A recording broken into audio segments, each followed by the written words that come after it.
Now, I really love this type of question.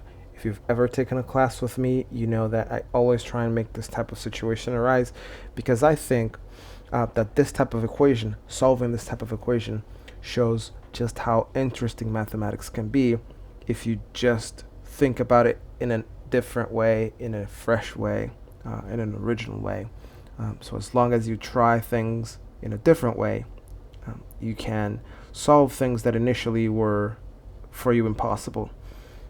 And the idea here, let's say you don't know anything about the trick that we're going to use here. Once you look at that, you're dealing with exponentials of two different powers, so there's no way you can combine these two. And to top that off, to make this even worse, you have this plus 2 here at the end. That makes things even a little bit more complicated. So somebody who's not used to solving this could be stuck trying to solve this for a long time. In fact, many people did. Many people were not sure about how to solve exponential equations of this type for a long time, but eventually someone had an idea. And the idea is to rewrite this e to the 2x as e to the x squared. Right? In fact, this, when you square that, it's the same as writing e to the x times e to the x, and then the powers add to an e to the 2x, right?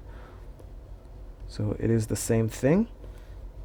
Alternatively, you can just remember the property of powers that tells you that when you have the power of a power, the exponents multiply.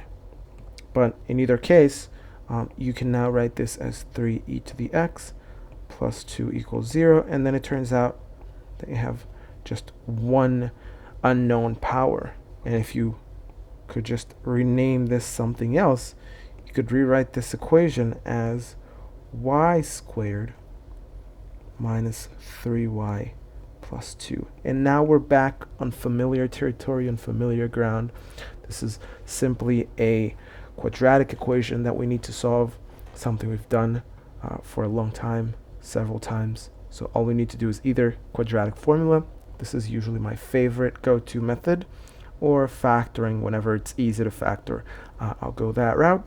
So if you notice, you need two numbers that multiplied give you 2 and added give you -3. So these numbers have to be y minus 2 and y minus 1, right? Add these two, you get -3, check. Multiply these two, you get +2, check. So that means either y equal to 2 or y equal to 1. But I was not looking for y, I was looking for x, so I got to remember that e to the x is y. So, and maybe I could even write it the other way around to represent that I'm going backwards. So that way, if I go to this side, e to the x equal to 2 or e to the x equal to 1. So in this case, we're talking about a power that when I raise e to, I get 2, right? The power that I raise e to get 2. So that is the ln of 2, the natural logarithm of 2. Okay. Just remember properties of logarithms. The definition of logarithm tells you exactly this, right?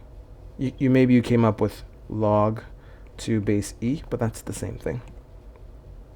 Or in here, it will be the ln of 1, right? But the ln of 1 is the power that I raise e to get 1. E to the 0th is 1, so x is supposed to be 0. So I can write the solution set as 0, ln2. These two numbers are part of my solution. This is a very interesting problem that I like a lot.